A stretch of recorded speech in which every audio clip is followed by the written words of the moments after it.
First thing I'm going to make today is a paleo recipe that I found on Pinterest, and I just wrote it down. I don't have the link to it anymore, and this one has a crust, which is why I chose it. I've had it for several years and I certainly enjoy it, so I'm going to meal prep this. Hi, thank you for stopping by my channel. If you are new, my name is Liz. If you're returning, it's great to have you back. Today is kind of the kickoff for a new series that I'm going to start. Following along as I attempt to do cleanish eating habits, or restart to do this. There was a time before I did YouTube videos of any sort. I did follow paleo diet pretty strictly. I wasn't 100%. I'd follow it when I was home and not worry about it when I wasn't home. But I did fall off, so I am attempting to get back on the horse and right into the sunset on not strictly paleo, but like a trifecta of paleo and Whole30 and gluten-free, and then just a mishmash of that and whatever I want, because I don't want to restrict myself and make it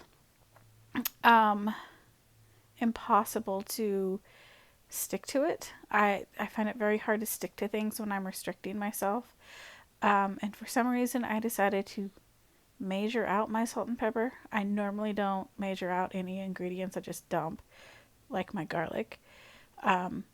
I may be making some people sick with how much garlic I just threw in there, but I like garlic. And then I had decided this day that instead of using whole eggs, I was just going to do egg whites.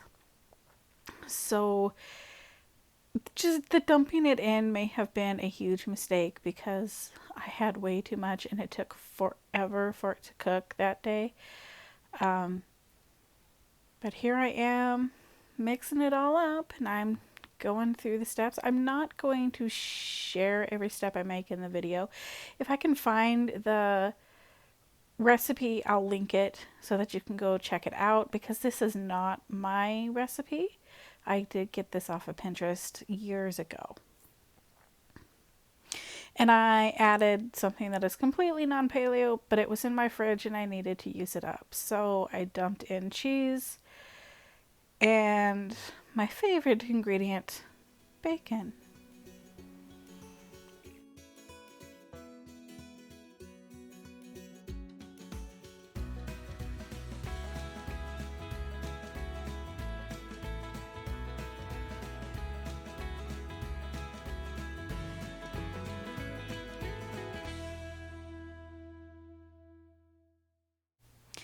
And as I mentioned earlier, I am a lazy cook. So instead of buying fresh peppers and cutting them up, I just took some out of the freezer and thawed them out, threw them in. Like I said, lazy cook. But here I'm going to move on to something else. So let's see what we're doing. Okay, well, it looks like we're still messing with that crust. We're going to let that cool off. And we are moving on to a huge bowl of meat. I believe this is my meatloaf recipe that I really enjoy. It tastes a lot like the meatloaf that I had growing up. But as it is a paleo recipe, there are some substitutions for traditional ingredients, but I think it still tastes pretty great. Sometimes with paleo type recipes, some of the ingredient substitutions give it a weird texture or a weird taste, and I don't think this one really has any of that. But you will also notice that I am back to not using any measuring utensils besides my hand, because that would involve having to clean them. If I can find the recipe for this meatloaf, I will make sure and link it below. I'm not sure if I will be able to find it because, again, this was from several years ago. I may still have it saved in my Pinterest board, but we'll have to check and see. Um, and it is a little gross, but again, I'd have to wash something besides my hands if I used anything to mix this up.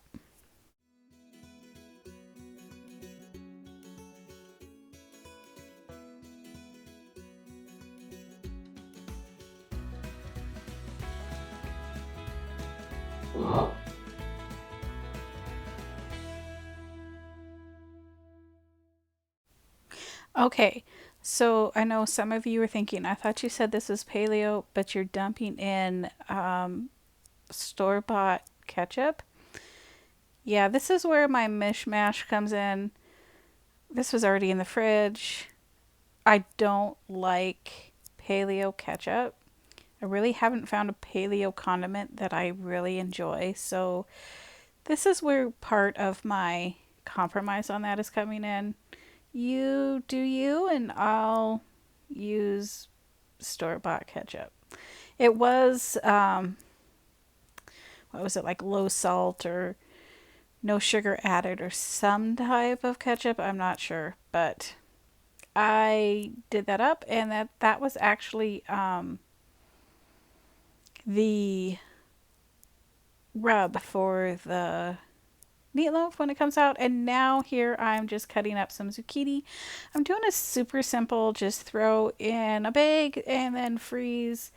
It's just some veggies and sausage, and then I'll just freeze it, and when I decide it's time to make it, I'll just take it out of the freezer and thaw it out and dump it in the oven. Easy peasy lemon squeezy.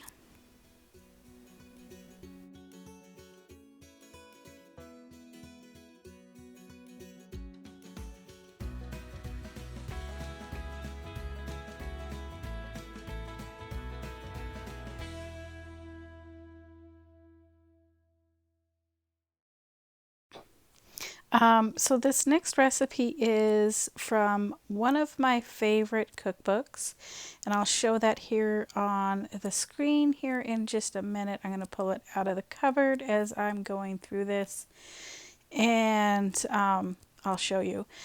But I certainly enjoy this, and then halfway through putting this all together, I decided I needed to pull out my food processor and actually follow the directions in the recipe to get the full effect that I wanted with these burgers.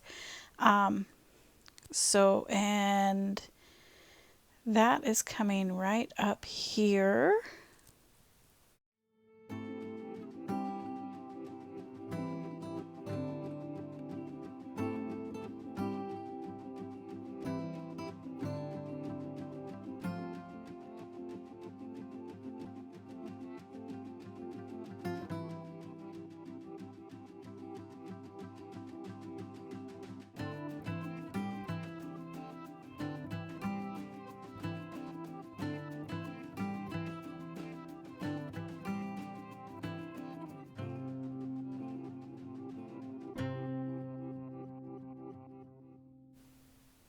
I should also mention that all of these recipes kind of have my own take on them.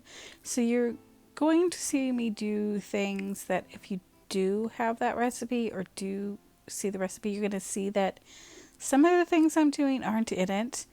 And there may be some things in the recipe that I'm not doing. I just kind of take recipes as a starting point or a guideline and then make them my own.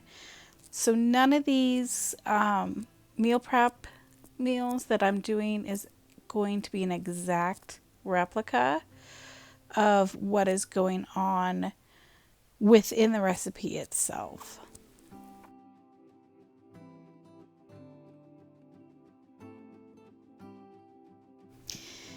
This recipe is also one specifically made for putting that together and freezing, and this is exactly what I'm going to do with it. And now we're back to the quiche. since that crust has had time to cool off, I'm going to put all of my goodies inside of it before I add the egg mixture that I put up. And then, oh, I had more cheese. And here I'm realizing what a mistake I've made, because those egg whites are so much thinner than just regular eggs, and deciding I need to add more. And this is something I will come to regret for hours. It takes me almost 2 hours to get that cooked. But here I'm going to move on to something else. I'm not real sure what I'm doing here. This has been a couple of weeks in the past since I filmed this. So I need to relearn what I'm doing here. Okay, so what I was doing was just cooking up some taco meat to freeze. And here is everything that I did. If you are still here with me in this video, you are most definitely a rock star. I want to say thank you so much for stopping by and meal prepping with me. I'll catch you on the next one. Bye.